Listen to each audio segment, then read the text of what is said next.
وأصحابك يا سيدي يا شفيع المذنبين۔ اللہ رب العزت کی حمد و ثنا کے بعد کہ جو اپنی ذات کے اعتبار سے بھی یکتا ہے اور صفات کے اعتبار سے بھی یکتا ہے، اللہ کا کوئی شریک نہیں، وہی اس کائنات کا خالق اور معبود برحق ہے۔ اسی نے انسان کو اشرف المخلوقات بنایا اور ہم سب نے پلٹ کر اسی اللہ کے حضور پیش ہونا ہے۔ بے حد و بے انتہا درود السلام امام الانبیاء حبیب کبریا شفیع المذنبین رحمت للعالمین تاجدار سلطنت دنیا و دین آمنہ کے لال باعث تخلیق کائنات احمد مجتبیٰ محمد مصطفیٰ صلی اللہ علیہ وآلہ وسلم کی ذات اقدس پر کہ جن کے صدقے اللہ نے ہمیں ایمان کی دولت سے مالا مال فرمایا۔ نہایت واجب الاحترام معزز سامعین، بزرگوں، دوستوں، عزیز بھائیوں، گزشتہ جمعے ہماری گفتگو کا اختتام ہوا تھا کہ اگر کوئی بندہ اپنے اوپر کسی حلال چیز کو حرام کر لیتا ہے تو وہ اس کا عمل قسم میں داخل ہوتا ہے یا نہیں ہوتا، چونکہ اللہ کا حکم یہ تھا کہ لا تحرموا طیبات ما احل اللہ لکم، اے ایمان والو جو پاکیزہ چیزیں اللہ نے حلال کی ہیں ان کو اپنے اوپر حرام نہ کرو۔ تو اس کو ہم نے تفصیلاً دیکھ لیا تھا کہ اگر وہ عقیدے کے لحاظ سے کسی حلال کو حرام کر دیتا ہے تو وہ کافر ہو جاتا ہے۔ اگر وہ اپنے قول سے کرتا ہے، اس کی نیت اور ارادہ اس میں شامل نہیں ہوتا تو پھر وہ گناہگار ٹھہرتا ہے، کافر اور مرتد نہیں ہوتا۔ اور اگر وہ یہ کام اپنے صرف عمل سے کرتا ہے، قول اور نیت شامل نہیں ہوتی، تو پھر صرف اس کے لیے تنبیہ ہے کہ وہ ایسا نہ کرے۔ اگلی آیت میں وہ چونکہ مسئلہ یہ تھا کہ اگر حلال کو اپنے اوپر اس نے حرام کر لیا ہے تو وہ چیز قسم میں اب داخل ہوتی ہے یا نہیں، اور آخر میں دو چیزیں میں نے بیان کی تھیں کہ اگر اس نے ارادتاً اپنی بیوی چونکہ اس کی حلال ہے تو اس نے کہہ دیا کہ یہ بیوی آج کے بعد میرے اوپر حرام ہے، تو قول بھی اس کا آ گیا، اور اگر نیت اس کی 1 طلاق یا 2 کی یا 3 کی تھی تو اس سے اس کی بیوی اس پہ حرام ہو جائے گی۔ ان چیزوں سے بچنا چاہیے۔ آج اللہ تعالیٰ نے قسم کے متعلق جو یہ چونکہ تفصیل سے پچھلے جمعے بات ہو گئی تھی تو قسم کی آگے اگلی آیت میں پھر اللہ تعالیٰ نے تفصیل سے ذکر فرمایا، چونکہ یہ بھی ہمارا معاشرتی مسئلہ ہے، قسمیں ہم بڑی اٹھاتے ہیں۔ اللہ فرماتا ہے لا یؤاخذکم اللہ باللغو فی ایمانکم، اللہ تمہارا مواخذہ نہیں کرے گا، تمہیں نہیں پکڑے گا باللغو فی ایمانکم، جو فضول قسم کی قسمیں تم اٹھاتے ہو اس پہ اللہ تمہارا مواخذہ نہیں کرے گا، اس میں تمہاری پکڑ نہیں کرے گا۔ لغو پہ ہم نے ایک پورا جمعہ جو ہے وہ عرض کیا تھا کہ یہ لغو کا لفظ قرآن کریم کب استعمال کرتا ہے، اگر آپ کسی چیز کو حد سے بڑھا دیں تو وہ بھی لغو ہے، اور اگر اس کی حیثیت سے کم کریں تو یہ بھی لغو ہے۔ بے فائدہ قسم کی جو باتیں ہیں ان پہ اللہ تمہاری پکڑ نہیں کرے گا۔ وَلَٰكِن يُؤَاخِذُكُمْ، لیکن وہ ضرور پکڑے گا تمہیں، بِمَا عَقَّدتُّمُ الْأَيْمَانَ، جو قسمیں تم نے جان بوجھ کر عقد کی ہیں، باندھی ہیں، ان کا مواخذہ ضرور کرے گا۔ فَكَفَّارَتُهُ، پس اس کا کفارہ ہے اطعام عشرۃ مساکین، 10 مسکینوں کو کھانا کھلا دو، من اوسط، درمیانے درجے کا، ما تطعمون اہلیکم، جو تم اپنے گھر والوں کو کھلاتے ہو۔ یہ ساری چیزیں قرآن کریم اس لیے کھول کے بیان کرتا ہے کہ یہ نہ ہو کہ جب تم نے اللہ کی راہ میں دینا ہو تو پھر ٹھیک ہے 10 20 40 روپے دے دیے، اس لیے اس کی تفصیل ساتھ بیان کی ہے کہ تم اپنے گھر میں کیسا کھاتے ہو، اپنے اہل و عیال کو کیا کھلانا پسند کرتے ہو، تو وہ کھانا جو ہے وہ آپ نے 10 مسکینوں کو کھلانا ہے۔ او کسوتہم، یا پھر ان 10 مسکینوں کو لباس جو ہے وہ پہنا دو، او تحریر رقبہ، یا پھر ایک غلام آزاد کر دو۔ یہ کفارہ قسم کا بیان کیا جا رہا ہے۔ فَمَن لَّمْ یَجِدْ، اگر تم یہ نہ کر سکو، نہ 10 مسکینوں کو کھانا کھلا سکتے ہو، نہ ان کو کپڑے پہنا سکتے ہو، نہ غلام آزاد کر سکتے ہو، تو پھر کیا کرو؟ فَصِيَامُ ثَلَاثَةِ أَيَّامٍ، پھر 3 روزے رکھو۔ ذَلِكَ کَفَّارَةُ أَيْمَانِكُمْ، یہ کفارہ ہے تمہاری قسموں کا، اذا حلفتم، جب تم حلف اٹھا لیتے ہو، وَاحْفَظُوا أَيْمَانَكُمْ، اپنی قسموں کی حفاظت کیا کرو۔ اب یہ آیت ظاہر آگے بھی چل رہی ہے، لیکن آج ہم نے یہاں تک اس پہ گفتگو کرنی ہے۔ یعنی یہ 2 درجے اب اس میں آیت میں آ گئے ہیں۔ ایک وہ قسمیں ہیں جن کو اللہ نے لغو کہا ہے، فضول قسم کی باتیں۔ اس میں ہم نے پچھلے جمعے ایک بات جو تھی وہ سیکھی تھی،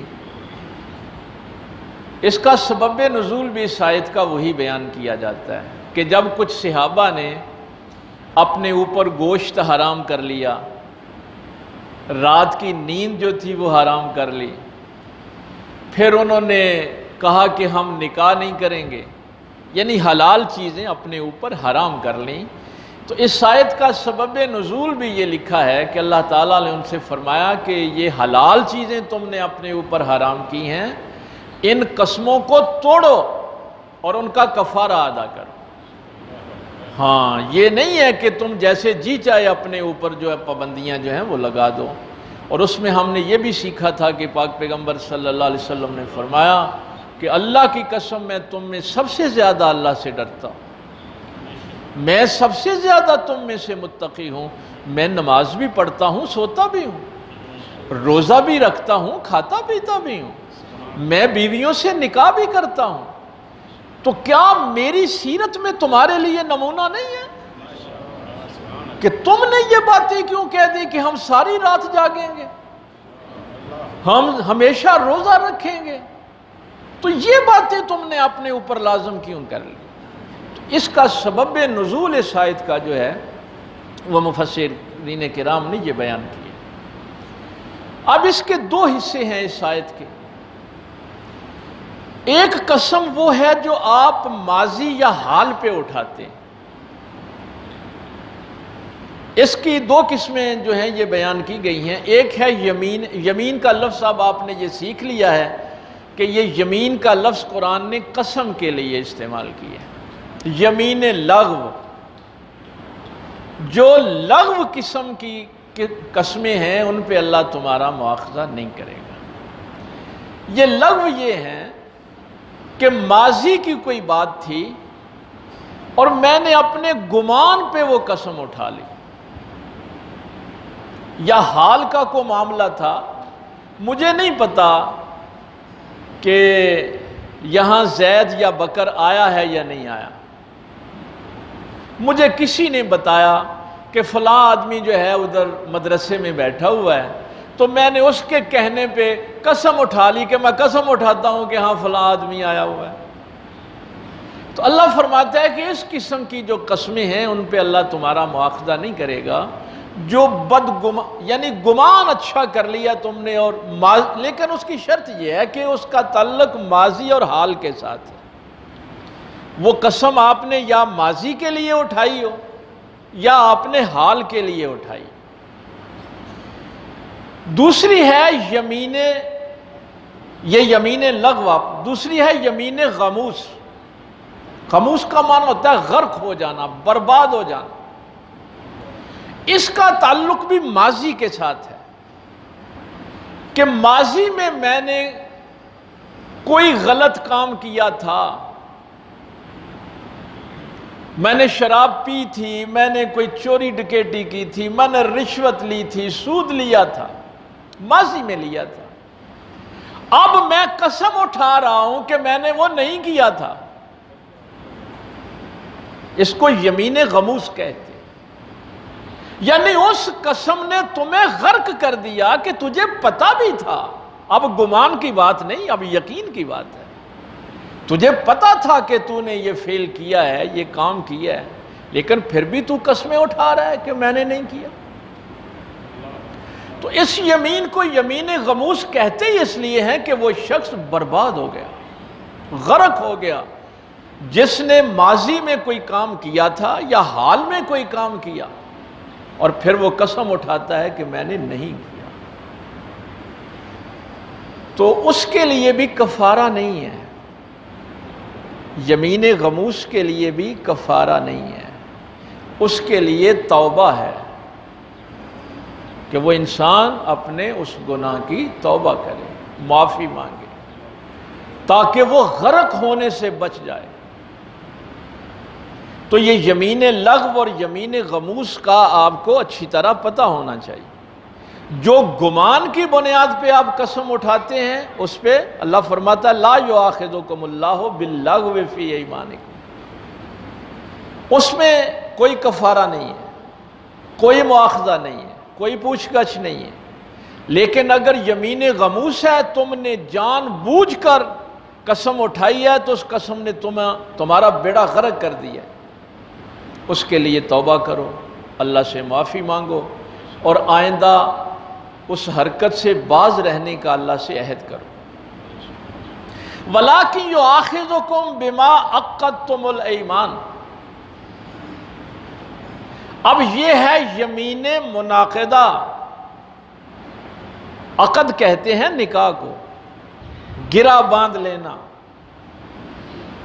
معاہدہ جو پختہ ہوتا ہے۔ آپ نکاح کے لیے لفظ عقد استعمال کرتے ہیں، عقدتم الایمان، پختہ قسم کی قسم اٹھائی مستقبل کے لیے۔ یہ پہلی دو قسموں کا تعلق تھا ماضی اور حال کے لیے، اب یہ قسم آپ نے اٹھائی ہے مستقبل کے لیے۔ اب اگر وہ قسم آپ پوری نہیں کرتے تو پھر اس کے لیے کفارہ ہے۔ کفارہ کا لفظ یہ کفر سے نکلا ہے۔ آپ اکثر یہ لفظ استعمال کرتے ہیں لیکن اس کے لفظی معنی کی طرف شاید غور نہیں کرتے۔ کافر کا عربی لغت میں معنی ہے چھپانے والا، کفر کا معنی بھی چھپانا ہوتا ہے۔ اسی سے لفظ کفارہ ہے کہ جو آپ کے گناہ کو چھپا لے۔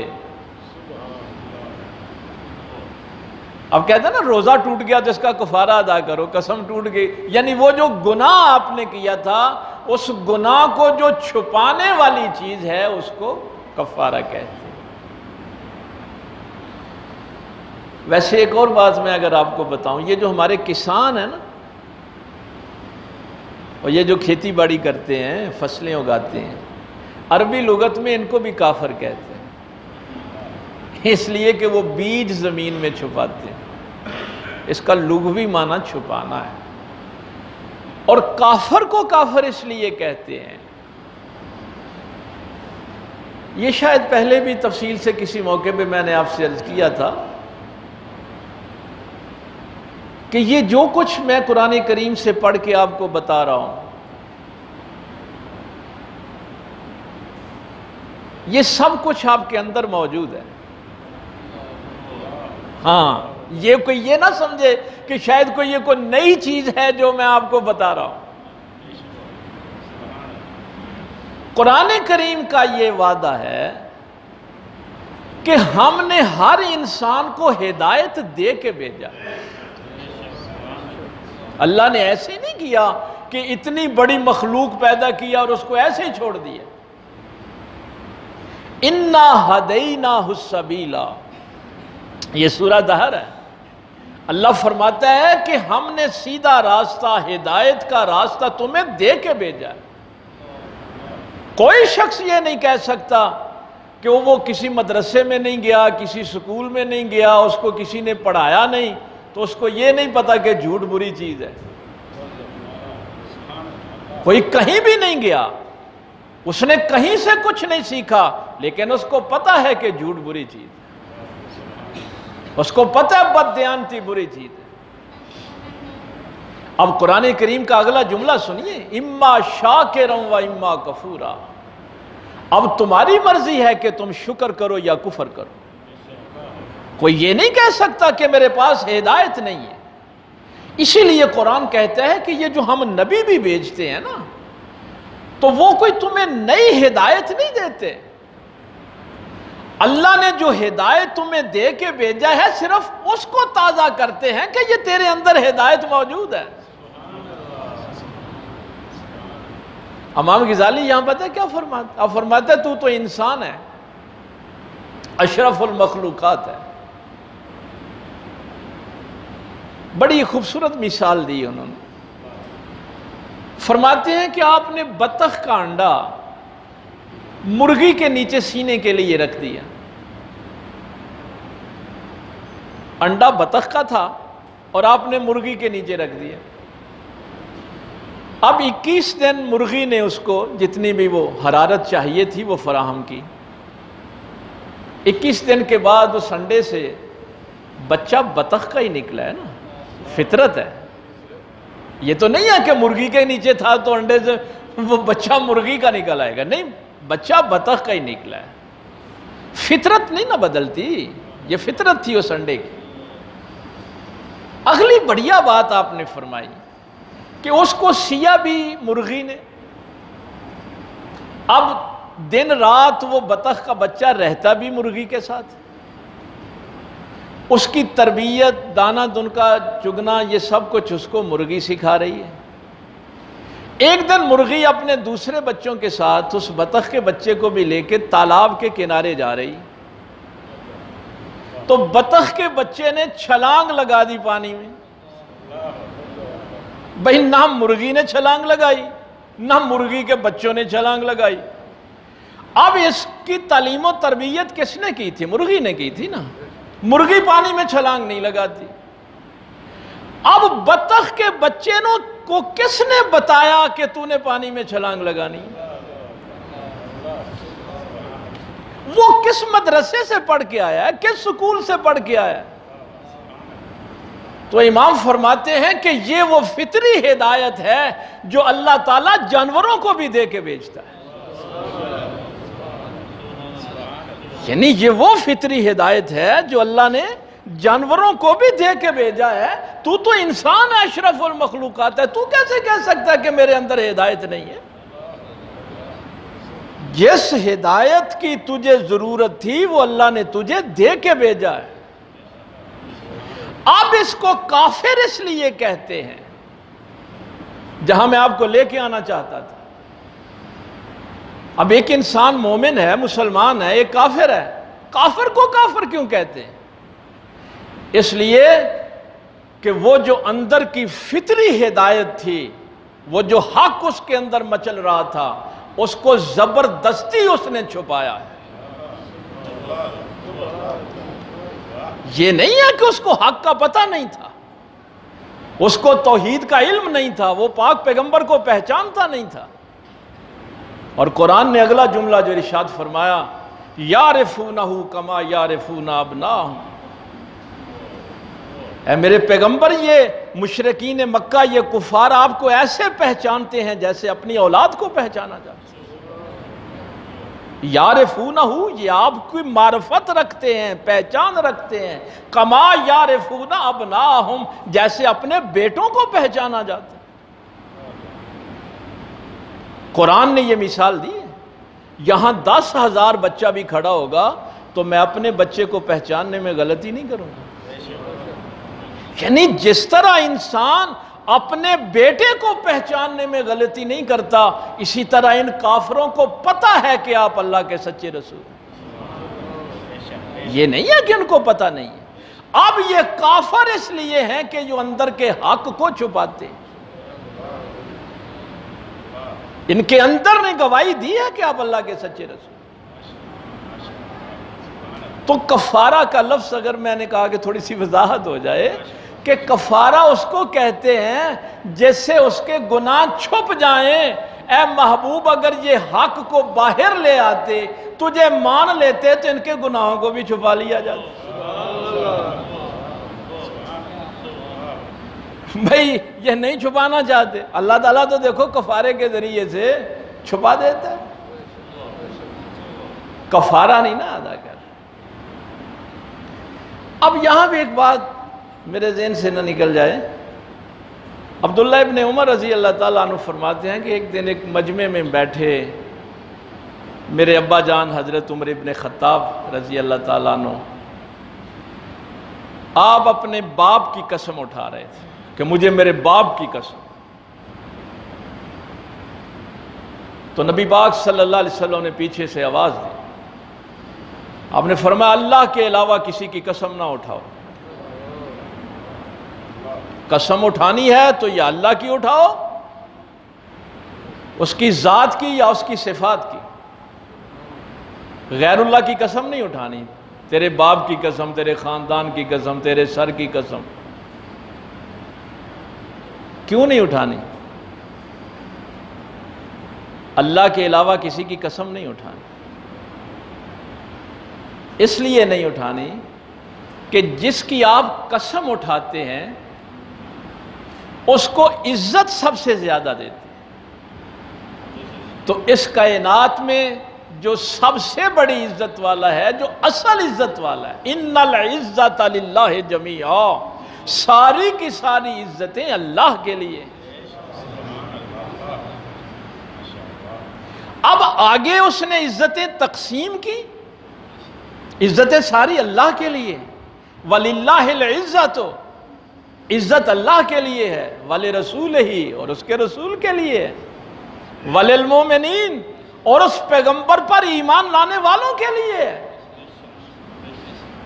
عزت کو آگے اللہ نے تقسیم کیا ہے کہ ساری عزتیں اللہ کے لیے ہیں، آگے اس کے رسول کی جو عزت ہے وہ بھی اللہ کی وجہ سے، اور ایمان والوں کی جو عزت ہے وہ بھی اللہ کی وجہ سے۔ تو جس کی آپ قسم اٹھاتے ہیں اس کو اصل میں عزت دیتے ہیں۔ اگلی بات اس سے بھی اہم ہے، جس کی آپ قسم اٹھاتے ہیں اس کو گواہ بناتے ہیں۔ یہ ہے اصل بات۔ جب آپ کہتے ہیں نا کہ مجھے اللہ کی قسم، اس کا مطلب ہوتا ہے کہ میں اللہ کو گواہ کر رہا ہوں۔ تو پاک پیغمبر صلی اللہ علیہ وسلم نے منع کیا، عمر خبردار اللہ کے علاوہ کسی کی قسم نہ اٹھاؤ۔ کیوں؟ اس لیے کہ ہر لمحے، ہر ساتھ، ہر گھڑی اگر کوئی گواہ ہو سکتا ہے تو وہ صرف اللہ کی ذات ہے، اللہ کے علاوہ اور کوئی گواہ ہو ہی نہیں سکتا۔ اس لیے غیر اللہ کی قسم نہیں اٹھانی۔ اب یہاں پہ ایک اور بھی سوال اس دور میں بھی کھڑا ہوا، ظاہر ہے شیطانی طاقتیں ہر دور میں ہوتی۔ انہوں نے کہا جی نبی پاک منع کرتے ہیں غیر اللہ کی قسم نہ اٹھاؤ، اور اللہ خود قرآن میں غیر اللہ کی قسمیں اٹھاتا ہے۔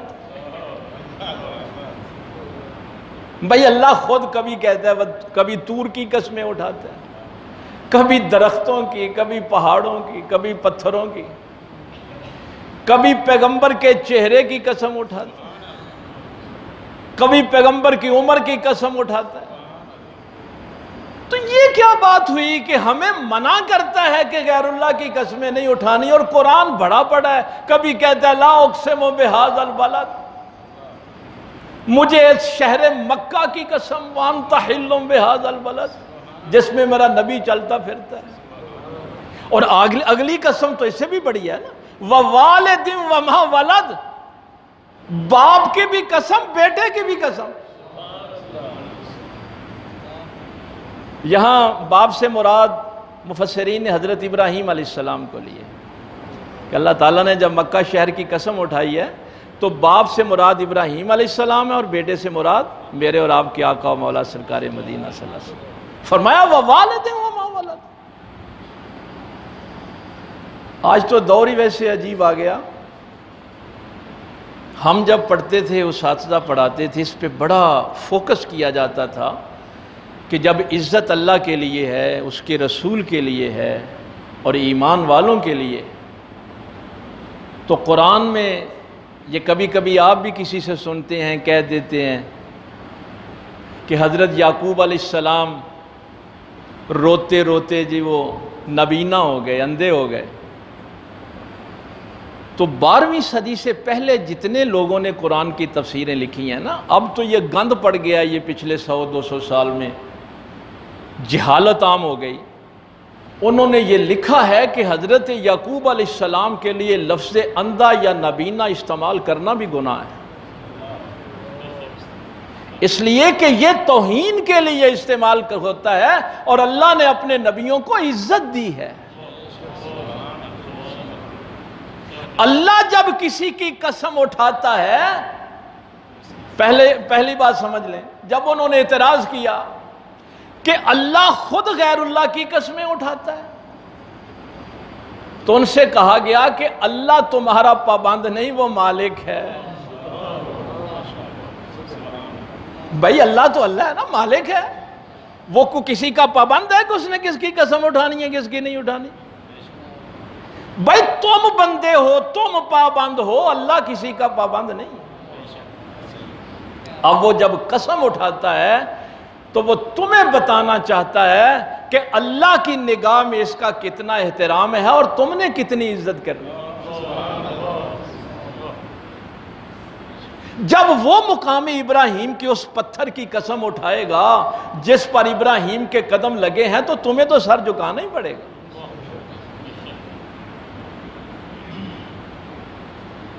اس لیے یہ پڑھایا جاتا تھا کہ کبھی کسی نبی کے لیے وہ لفظ استعمال نہیں کرنا جس سے توہین کا پہلو نکلے. یعقوب علیہ السلام کے لیے کبھی یہ لفظ اندھا کا یا نبینا کا استعمال, ان کی بینائی کمزور ہو گئی. حضرت ایوب علیہ السلام کے لیے کبھی یہ لفظ نہ استعمال کرنا کہ ان کے جسم میں کیڑے پڑ گئے تھے, یہ بھی توہین ہے. اللہ نے اپنے نبیوں کو عزت دی ہے. تو خدا کے لیے جب اللہ قسمیں اٹھاتا ہے تو صرف جو بات میں نے آپ سے عرض کرنی تھی, اس وقت ذہن میں یہ رکھنا ہے کہ اللہ ان چیزوں کو عزت دے رہا ہے, ورنہ اللہ کو کوئی ضرورت نہیں کسی کی قسم اٹھانے. اور جن کو پتہ ہے, مثلا نبی پاک صلی اللہ علیہ وسلم کی قسموں کی, جب اب تو وقت تھوڑا رہ گیا, موقع ملا تو میں اگلے جمعے انشاءاللہ, یہ تو اللہ نے جو قسمیں اٹھائیں اور جب پاک پیغمبر صلی اللہ علیہ وسلم نے اٹھائیں, اللہ غنی, جن کو پتہ ہے ان کی میں بات کرنے لگا. وہ پھر ڈائریکٹ اللہ کی بھی قسم نہیں اٹھاتے. جن کو پتہ ہے, جو علم والے ہیں, وہ سمجھتے ہیں کہ جن کو اللہ نے عزت دی ہے نا, ان کو درمیان میں شامل کرنا. جن کو اللہ نے عزت دی ہے نا, ان کو شامل کرنا ہے. تو میرے پاک پیغمبر صلی اللہ علیہ وسلم نے ایک دفعہ اما عائشہ صدیقہ رضی اللہ تعالیٰ عنہ سے یہ خود فرمایا. آپ نے فرمایا, عائشہ جب کبھی تم مجھ سے ناراض ہوتی ہو تو مجھے پتہ چل جاتا ہے. یہاں بھی یہ عقیدے کی بات جو ہے وہ ذہن میں رہے. نبی سمجھ کے اگر وہ بھی ناراض ہوں تو وہ دائرہ اسلام سے خارج ہو جائیں. نبی کی حیثیت سے ناراض نہیں, خامد اور بیوی کے اعتبار سے بات ہو رہی. یہ فرق جو ہے یہ ذہن میں رہنا چاہیے. اب عائشہ صدیقہ کا ایک تعلق جو ہے وہ نبوت کا اور امتی کا تعلق ہے، اور ایک میاں بیوی کا تعلق ہے، تو اس میاں بیوی کے تعلق کی بات ہو رہی۔ تو ام عائشہ صدیقہ نے عرض کی کہ یا رسول اللہ صلی اللہ علیہ وسلم میری کس کام سے آپ کو پتہ چلتا ہے؟ آپ نے فرمایا کہ جب تم مجھ سے ناراض ہوتی ہو نا تو پھر تم گفتگو کرتی ہو تو کہتی ہو مجھے ابراہیم کے رب کی قسم، یعنی قسم اللہ کی اٹھانی ہے لیکن کہتی ہو مجھے ابراہیم کے رب کی قسم، اور جب تمہیں میرے ساتھ محبت ہوتی ہے تو کہتی ہے مجھے محمد کے رب کی قسم، یعنی قسم اللہ ہی کی اٹھائی گئی لیکن درمیان میں نبوت کو شامل کیا گیا۔ یعنی یہ سلیقہ بتایا ہماری ماں نے ہمیں کہ اللہ کی بھی قسم اٹھانی ہو تو اس کے محبوب کا بھی نام لے لیا کر۔ تو یہ مستقبل میں جب آپ قسمیں اٹھاتے ہیں یہ گواہی کے لیے، اس کے 5 درجے، یا تو وہ قسم واجب ہوگی یا مستحب ہوگی یا مباح ہوگی یا مکروہ ہوگی یا حرام ہوگی۔ کئی دفعہ تو ہمارے کچھ جاہل لوگ یہ بھی اٹھا لیتے ہیں نا کہ میں فلاں گناہ کا کام کروں گا، کبھی کہہ لیتے ہیں کہ میں ایسے لوگ، پتہ نہیں مجھے تو لوگ ہی بتاتے ہیں کہ ایک شخص نے یہ بھی قسم اٹھائی کہ میرے بیٹا پیدا ہوگا تو میں اس کو شراب کی گڑتی دوں گا۔ ایسی بے حیائی کی قسمیں بھی اٹھاتے ہیں، یا کبھی یہ کہہ دینا کہ میں فلاں نیکی کا کام نہیں کروں گا۔ تو یہ حرام قسم جو قسمیں ہیں، مکروہ جو ہوتی ہیں، مباح جو ہوتی ہیں، واجب جو ہوتی ہیں یا مستحب جو ہوتی ہیں، تو ان پہ انشاءاللہ ہم تفصیل سے اگلے جمعے عرض کریں گے، اور پھر یہ جو کفارہ ہے اس پہ بھی تفصیل سے بات ہوگی۔ اللہ تعالیٰ عمل کی توفیق دے۔ وآخر دعوانا الحمدللہ۔